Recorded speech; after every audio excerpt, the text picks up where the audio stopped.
Yo people, welcome back to DR Sports. Listen, we are here at Silverstone and I'm joined for the first time on the channel, Richard, professional racing driver Richard, multiple champion Richard, Le Mans 24-hour winner Richard. Richard, how are you doing, bro? Mate, I'm sat in a grandstand with you at Silverstone. How can life be better? It's beautiful. It's beautiful. We're sat at the grandstand at Brooklands Corner. Yep.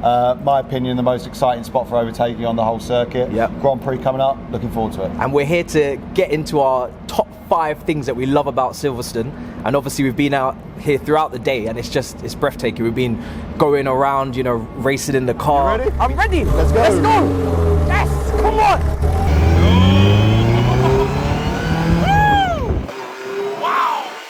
Been talking about we did a quiz which was incredible as well. I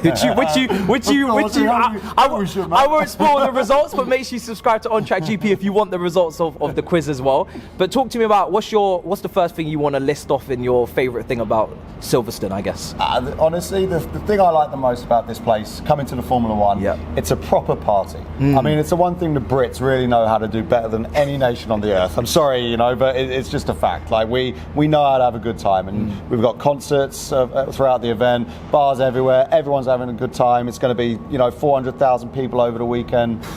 It turns into a proper festival atmosphere, and it's awesome to see people enjoying the event. I've never been to a race. Obviously I'm here for the first time, but I can even see with them setting up, you've got the main stage there, you've got all of the caravans all laid out for the drivers, and then you can just see when this place is full, it's going to be insane. You've got the seating, 400,000, that's a ridiculous amount of people. The amount of preparation that goes into it, you really respect it when you're here. Yeah, exactly, and that's the one thing you really see. For a 3-day event, everybody thinks, oh, F1 just goes every weekend, it's a quick thing. It's months and months of planning that goes into this, so 10 out of 10 to all the people setting this up, because they're going to be the ones making sure we have a really good time. Yeah, and then obviously you spoke about the atmosphere.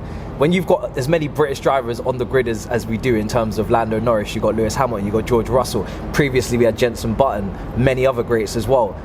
This is the track where everybody's got the goosebumps, and of course the teams are located really close to here as well, so it kind of feels like everybody's home Grand Prix. You've got Mercedes, you've got Aston Martin, Williams feel like it's their home as well. Exactly, I mean literally Aston Martin is literally across the road. They go across that's the road. That's where you got the gift from. Yeah, exactly. I'm becoming biased now. But it's so cool, especially now we've actually got some really, we've had Lewis for a few years and everything, and Lewis has been mega, but we've got some really bright young British prospects coming up. Obviously George was teammates with Lewis. We've got Lando Norris. We've got, honestly, for British motorsport fans, there's a lot to be really excited about, and not just in Formula One as well. There's some really exciting British talents in the lower categories. Formula 2, we've got Ollie Behrman in particular. So, to become a Formula One fan, it's going to be a really, really good time if you're English 100%. or British. And you're leading on to one of my favourite things about Silverstone is the fact that Lewis Hamilton wins here often. A lot. My favourite driver, driving for Mercedes and obviously winning the championships he's won, but winning 8 times here, very dominant on this circuit. This is his home. This is where he handles business. I mean, what would you say is maybe one of your favourite wins, even from Hamilton on this circuit? Because he's had some great drives. There's been loads, and I was here in 2021 when he crashed with Verstappen, and the noise from the stands when he won that race, obviously with what it meant for the championship that year. There's been so many good ones, but the one that really stands out for me, I wasn't actually at this one, but this one impressed me, was when he won here in the wet in 2008, because that was a really hard race. Tough conditions. Felipe Massa, his main championship rival at the time, spun 4 times in that race, and Lewis just put on a school. And honestly, I'm not the biggest Lewis fan personally, but you cannot help but respect how good that is. The skill set. And actually, one of the things that I think you're going to mention is the unpredictability, and that is the weather, isn't it? Yeah, we're here, it's windy. You spoke to me before we got here about the wind. I felt it, especially in the car that we was driving earlier. The wind here is relentless. I tell you, it's 10 degrees colder here than anywhere else in the United Kingdom. Whenever you look at a weather forecast, minus it 10 degrees, and that's Silverstone. I actually did that on the way here. I looked at what London would look like. I thought, this is going to be a sunny day. It's going to be beautiful. And then we get here, no, not a chance, mate. Not a chance. But I tell you, when it's nice weather here, it's actually perfect, because it doesn't get to that really hot stage. It stays in the nice sort of mid-20s stage. So it's brilliant. But not only is the weather an unpredictable thing, you have so many other things go on. Firstly, the racing's always really close, but it's also massively high tyre degradation as well. So there's a lot of different strategies that go on. And people are pushing their setups right to the limit. So quite often in the past, we have actually seen tyre failures here. Now they have mandated things to stop that from happening, but people still push the limits as much as they can. Yeah, and that leads on to what one of my favourite things is I don't think I've seen a dull race here. It's always entertaining. I've never seen a driver complain about the circuit. It's one of those circuits, high-speed corners, like you've mentioned. We've got so many iconic corners, and obviously the atmosphere helps with that. But this race here just pulls up. Sainz, obviously, I mean, winning here last year, always pulls up surprises. Verstappen's never won here. This is probably the one place, what on earth, you know? the one place that he does not dominate now. And he's going to be desperate to put that right. I'm sure he especially is. in the form he's in. You know? Exactly. And to be honest, listen, I'm probably here to forfeit. I'm ready.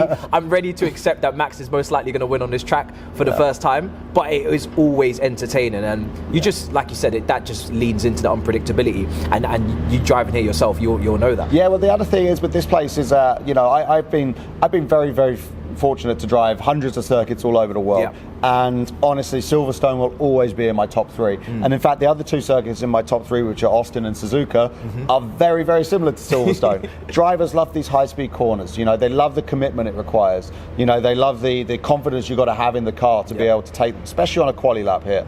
Anytime you can watch a quali lap around here and you watch the onboard, you can't help but respect these guys. They're like gladiators. It's really impressive. The skill set really is crazy, because we were obviously driving in the car earlier, and you're so low down in the high-speed corners, and any little minute minimal mistake, and round here you really can go into the gravel and you can be in the sides, no problem. This track is unforgiving. Absolutely. I mean, that's the thing, it looks like it's got a lot of runoff, but people are forgetting the speeds that people are doing here. They're taking cops at 180, 190 mile an hour apex speed, and as we saw when Lewis Hamilton and Verstappen had their crash, normally you look at TV and you go, oh yeah, that barrier is really far away at cops. It wasn't that far away for Max, and those speeds, things can go wrong.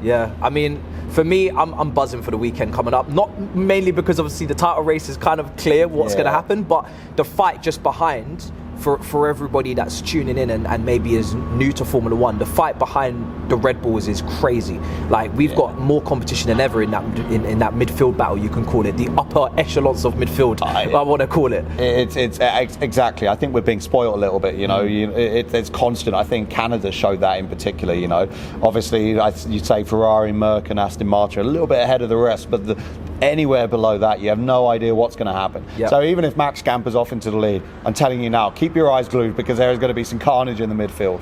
And we've even maybe got people at the back that if the rain falls and they want to potentially get a yellow flag out there for us to bunch everybody back together, then we may get some more drama. Nico Hülkenberg qualifying near the front in Canada, unfortunately got put to the back, but it just shows what's possible, And Lando Norris has been doing really well qualifying wise as well, and obviously British driver, obviously. Exactly. So I think I always say to people for Formula One, if they're new to it, just because you see someone going off down into the distance, just remember that it only takes one flag for him to be right back with us again. So guys, if you are new to Formula One and you do want to know more about it and you want to see our coverage for Silverstone, you know where to go and subscribe to On Track GP. We will be there, and you must be there. So it's going to be crazy. The coverage is crazy. We're doing practice, we're doing qualifying, we're doing the race, we've done a preview, much more as well.